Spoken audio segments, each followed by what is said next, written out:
നിങ്ങളുടെ ഇഷ്ട പരമ്പരകളുടെ മുഴുവൻ എപ്പിസോഡുകളും ടെലികാസ്റ്റിന് ശേഷം എക്സ്ക്ലൂസീവായി സൺ നെക്സ്റ്റ് ആപ്പിലൂടെ കാണൂ. ഇന്ത്യൻ ഉപഭോക്താക്കൾക്ക് മാത്രം സൗജന്യം.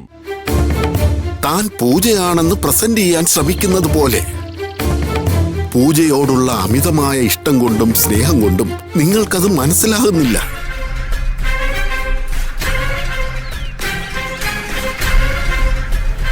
ഈ ആശ്രമത്തിന്റെ പടി കടന്നു വരുമ്പോ തന്നെ എനിക്കത് മനസ്സിലായി.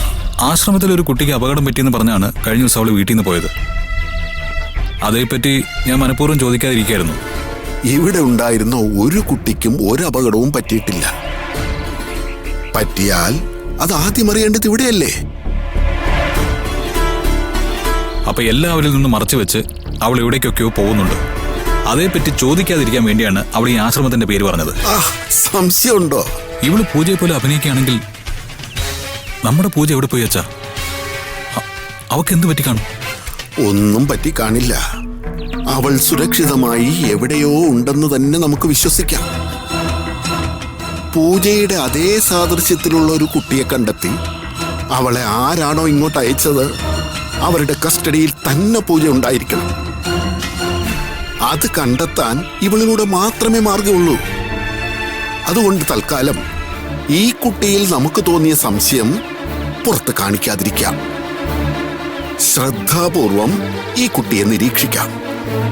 പൂജയിലേക്കെത്താൻ തൽക്കാലം നമുക്ക് ഈ വഴി മാത്രമേ ഉള്ളൂ. അത് മനസ്സിൽ വെക്കുക. ശരി. എന്നാ വാ, അധികം മാറി എന്ന് സംസാരിച്ച് സംശയത്തിന് ഇട കൊടുക്കണ്ട. വാ.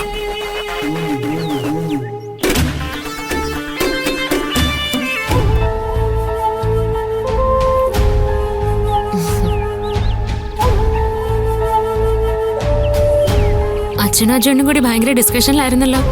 എന്തെങ്കിലും സീരിയസ് മാറ്റർ ആണോ? അല്പം സീരിയസ് തന്നെ. എനിക്കും കൂടി അറിയാവുന്നതാണോ? നിനക്കറിയാൻ പാടില്ലാത്ത എന്താണ് ഈ സ്നേഹസദനത്തിൽ ഉള്ളത് മോളെ? നമ്മുടെ സ്നേഹസദനം തിരിച്ചു കിട്ടിയിട്ട് അത് നിന്നെ ഏൽപ്പിച്ചതല്ലേ? ആ കാര്യങ്ങൾ ഞങ്ങൾ സംസാരിക്കുകയായിരുന്നു. അപ്പൊ ഇതല്ല സ്നേഹസദനം. കൂടുതൽ കാര്യങ്ങൾ അന്വേഷിച്ച് കുഴപ്പത്തിലാവാതിരിക്കുന്നതാണ് ബുദ്ധി. അജേട്ടാ, എന്നാ നമുക്ക് പോയാലോ? ഞാൻ റെഡി. അയ്യോ, മോളൊന്നും കഴിച്ചതുപോലും ഇല്ലല്ലോ. അതൊക്കെ എപ്പോഴും വേണമെങ്കിൽ ആവാലോ. അതുമല്ല, ഇവരൊക്കെ നമ്മളെ അതിഥികളാണോ? അല്ലേ പൂജ മോളെ?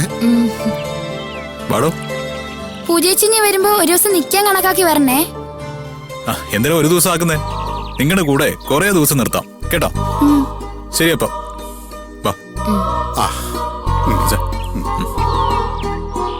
ശരി, പോയിട്ട് വാ.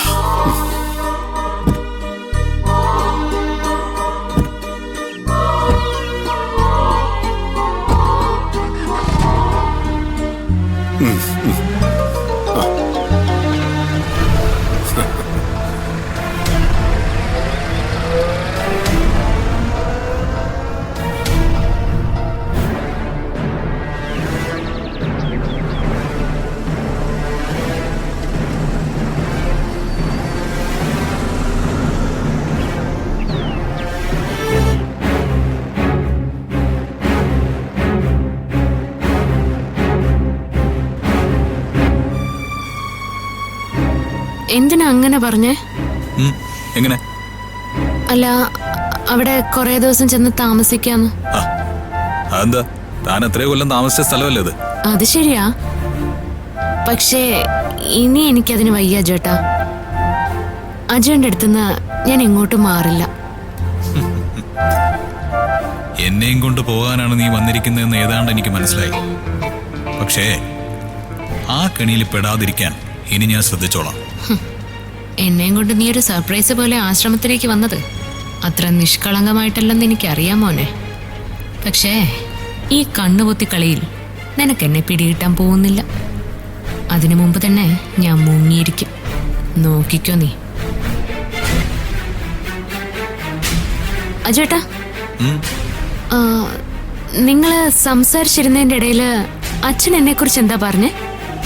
അങ്ങനെ പ്രത്യേകിച്ചൊന്നും പറഞ്ഞില്ലോടൂ. ഉറപ്പാണോ? ഉറപ്പ്. എന്റെ ഡ്രസ്സിങ്ങിനെ കുറിച്ചൊന്നും പറഞ്ഞില്ലേ? ഇത് തനിക്ക് നന്നായിട്ട് ചേരുന്നുണ്ടെന്ന് പറഞ്ഞു.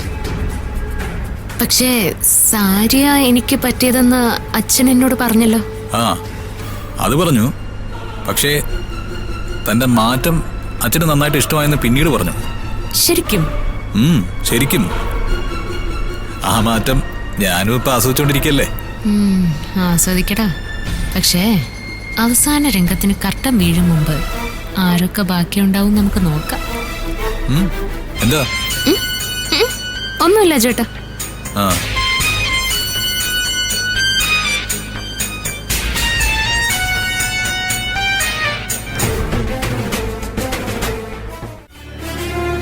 ആരെയും ഒരു പരിധിയിൽ കൊടുത്ത് സ്നേഹിക്കരുത് മാതിരി. അങ്ങനെ ചെയ്താൽ ഇങ്ങനെയുള്ള പ്രശ്നങ്ങൾ നേരിടേണ്ടി വരും. ചില സമയത്ത് പറയുന്ന ചില വാക്കുകൾ കേട്ട മനസ്സ് പൊള്ളിപ്പോവാൻ ചേട്ടാ. എല്ലാവരുടെയും കൂടെ നിന്ന് ഞാൻ ഇതുവരെ പൂജയ്ക്കെതിരെ എന്തെങ്കിലും ചെയ്തിട്ടുണ്ടോ? ചില സമയത്ത് ആ കുട്ടിയുടെ മട്ടും ഭാവം കണ്ട അങ്ങനെയാ. മനസ്സിൽ വിചാരിക്കാത്ത കാര്യങ്ങളാവും ആ കുട്ടി നമ്മുടെ മേളിൽ ആരോപിക്കുക. അതിന്റെ കാരണം എന്താണെന്നാ താൻ വിചാരിക്കുന്നത്? അതറിയാനാ ജോത്സ്യനെ കണ്ടത്. ജോത്സ്യനുടനെ ചില പരിഹാര കർമ്മങ്ങൾ വിധിച്ചിട്ടുണ്ടാവും അല്ലേ? അതെ, അതൊക്കെ ചെയ്യാൻ ആനന്ദേട്ടൻ കൂടി സമ്മതിക്കണം. എടോ, അമ്മ ചിലപ്പോ ഇങ്ങനെ ചില മണ്ടത്തരങ്ങൾ കാണിക്കാറുണ്ട്. ഞാൻ അതിനൊക്കെ കൂട്ടു നിൽക്കാറുമുണ്ട്. എന്നുവെച്ച് താനും ഇങ്ങനെ കാട്ടിക്കൂട്ടിയാലോ? പൂജ ഈ വീട്ടിൽ വന്ന് താമസം തുടങ്ങിയിട്ട് കൊല്ലം 3-4 ഈ കഴിഞ്ഞ 4-5 മാസത്തിലല്ലാതെ എന്തെങ്കിലും പ്രശ്നം ഉണ്ടായിട്ടുണ്ടോ? എന്നെങ്കിലും ഞാൻ അവളോടോ അവൾ എന്നോടോ മോശം രീതിയിൽ സംസാരിക്കുകയോ പ്രവർത്തിക്കുകയോ ചെയ്തതായിട്ട് ആനന്ദേട്ടൻ കണ്ടിട്ടുണ്ടോ? ആ അപകടത്തിന് ശേഷമാണ് എല്ലാത്തിലും മാറ്റം വന്നത്. അപകടം നടന്നാൽ സ്വഭാവത്തിൽ മാറ്റം വരുമോ മാതിരി? നീ എന്ത് വിഡ്ഢിത്തരാണ് ഈ പറയുന്നത്? അപകടത്തിന് ശേഷം കുറെ നാൾ അവൾ എവിടെയായിരുന്നു പോലും ആർക്കും അറിയില്ലല്ലോ. ആ സമയത്ത് അവളുടെ മനസ്സിനെ നിയന്ത്രിക്കാനുള്ള എന്തെങ്കിലും കൂടോത്രം ആരെങ്കിലും ചെയ്തിട്ടുണ്ടോ എന്ന് ആർക്കറിയാം? എന്തോത്ര ചിരിക്കാൻ. സങ്കടവും വിഷമം കൊണ്ട് നിന്റെ സമനില തെറ്റിയെന്നാണ് തോന്നുന്നത്. ഓ, അല്ലെങ്കിൽ ഇങ്ങനെയൊക്കെ സംഭവിക്കാനുള്ള കാരണം ആനന്ദേട്ടൻ ഒന്ന് പറഞ്ഞേ. ഞാനല്ല പറയേണ്ടത്, അത് ഡോക്ടർ പറയും. ഡോക്ടറോ? അതെ. പൂജ മോളെ ആദ്യം കാണിക്കേണ്ടത് ഒരു സൈക്കാട്രിസ്റ്റിനെയാണ്. എന്താണ് അവളുടെ മനസ്സിൽ സംഭവിച്ച മാറ്റങ്ങളെന്ന് അപ്പോഴേ അറിയൂ. ഒരേപോലെ ജീവിച്ച എത്രയോ മനുഷ്യർ ഒരു നിമിഷം കൊണ്ട് തെറ്റിപ്പിരിയുന്നു. ഒരിക്കലും പിരിയില്ലെന്ന് കരുതിയ ഭാര്യ ഭർത്താക്കന്മാരുടെ ഡിവോഴ്സ് വാർത്തകൾ നമ്മൾ കേൾക്കുന്നില്ലേ?